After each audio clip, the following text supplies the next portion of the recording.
Cześć, tym razem pokażę Wam Lexusa ES300H. Zapraszam.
Lexus ES prezentuje się po prostu świetnie. Może nie jest tak emocjonujący jak BMW serii 5 z pakietem sportowym M czy Mercedes klasy E z dodatkami z linii AMG, ale producenci japońscy doskonale zdają sobie z tego sprawę.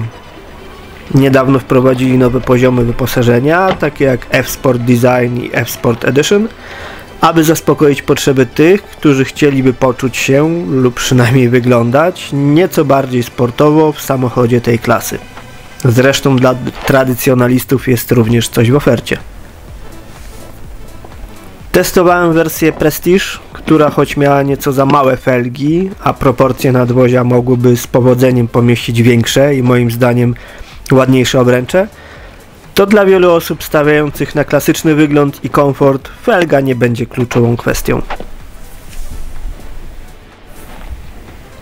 Zacznijmy od tego, że pojemność bagażnika, choć może nie jest główną cechą tego typu auta, wynosi 454 litry, co powinno wystarczyć na krótkie wyjazdy i podstawowe bagaże. No i drobna uwaga, oparcia kanapy się nie składają. No ot taka ciekawostka.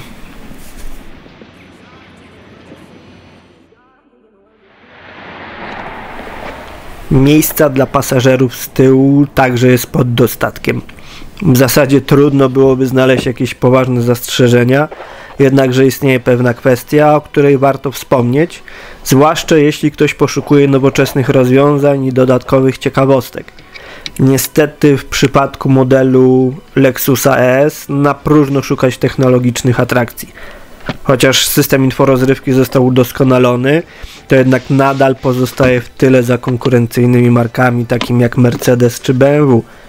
Brakuje panelu do sterowania klimatyzacją z tyłu, dotykowych paneli, podświetlenia ambientowego, wyświetlaczy HUD czy innych nowoczesnych nowinek.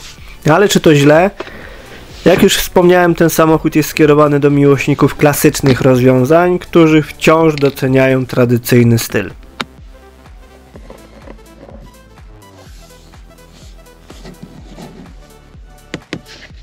We wnętrzu znajdziemy to, czego spodziewamy się po Lexusie. Nie będę nawet wspominał o jakości materiałów i spasowania, bo Lexus zawsze z tego słynął i na szczęście nie obniżył jakości w tej kwestii.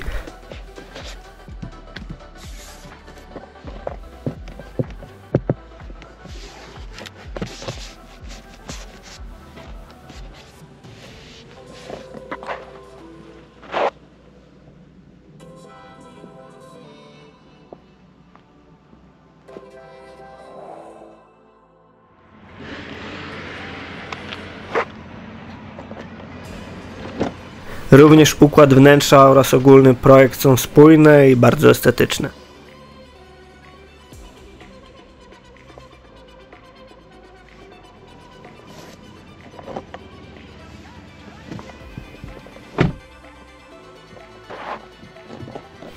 Klasyczna i obszerna konsola środkowa została wyposażona w wygodny podłokietnik, który można otworzyć w obie strony.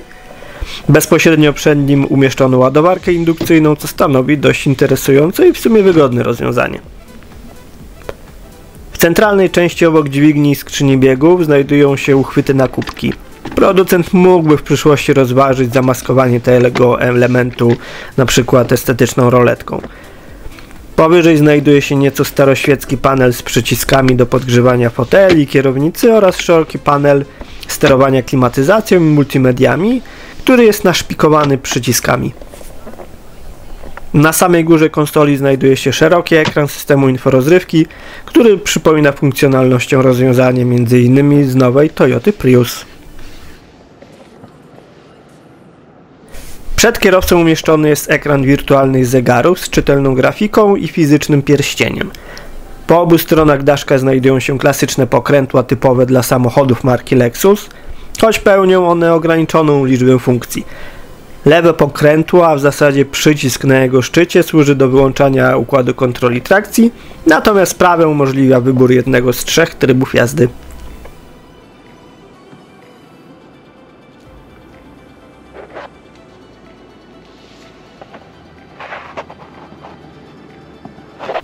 Reasumując, przebywanie we wnętrzu i oczywiście sama jazda Lexusem ES to czysta przyjemność i relaks.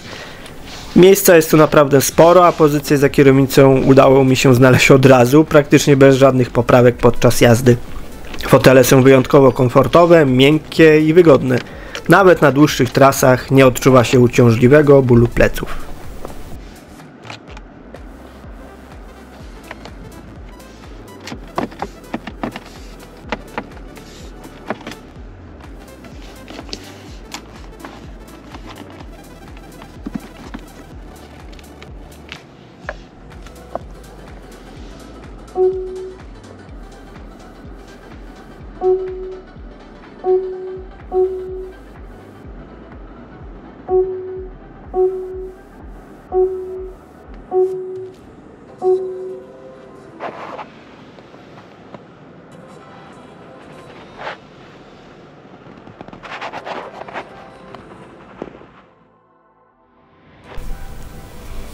Do napędu Lexusa ES w wersji 300H, zresztą jedynej dostępnej, służy układ hybrydowy na bazie jednostki 2,5 litra Dual VVTi o mocy systemowej 218 koni mechanicznych.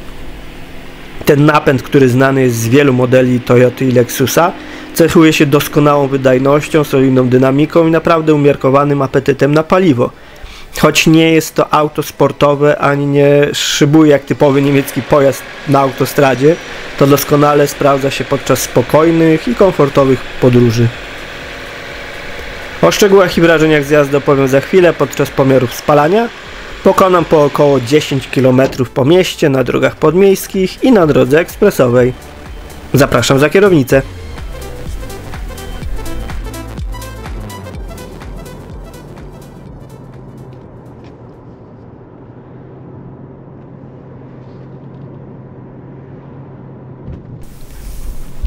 Bezstopniowa przekładnia ECVT doskonale komponuje się z tym układem napędowym. Choć może irytować bardziej dynamicznych kierowców swoim działaniem, to jednak w płynnej jeździe jest praktycznie niesłyszalna i działa naprawdę płynnie.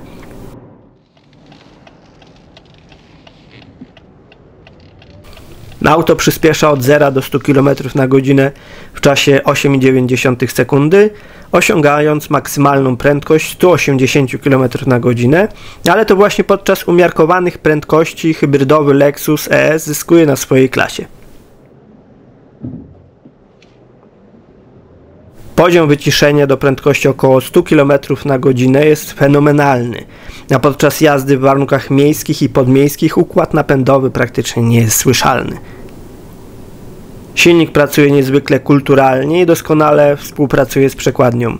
Dopiero przy wyższych prędkościach słychać szumy aerodynamiczne i dźwięki pochodzące od opon, choć nie są one na tyle dokuczliwe, by znacząco przeszkadzać na dłuższą metę. Dopiero na autostradzie można by życzyć sobie nieco lepszego wyciszenia w obu tych obszarach. W końcu mamy do czynienia z marką Lexus, więc możemy oczekiwać znacznie wyższego standardu niż w przypadku samochodów spoza segmentu premium.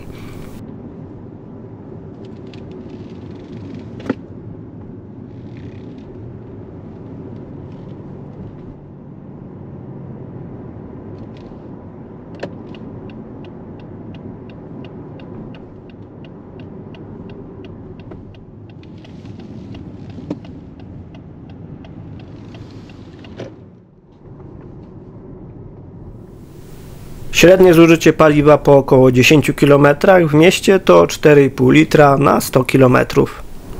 A jak kształtują się ceny? Lexus ES dostępny jest na rynku polskim tylko z jednym opisywanym zespołem napędowym. Bazowa wersja o nazwie Business Edition kosztuje po rabacie 234 900 zł i posiada w standardzie m.in. reflektory bilet, szyberdach, inteligentny kluczyk, system z nawigacją i 12-calowym ekranem, elektryczną regulację kierownicy, podgrzewanie kierownicy, elektrycznie regulowane fotele itd. Po przejechaniu około 10 km po drogach podmiejskich średnie spalanie to 5,1 litra na 100 km.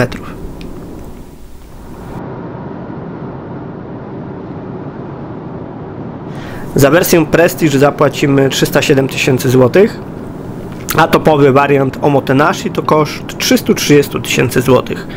I muszę przyznać, że flagowa wersja jest niezwykle kusząca z dodatkowymi elementami wyposażenia, chromowanymi felgami, kilkoma akcentami stylistycznymi, ale cena wkracza już na niebezpieczne terytorium niemieckiej konkurencji w doposażonych wersjach.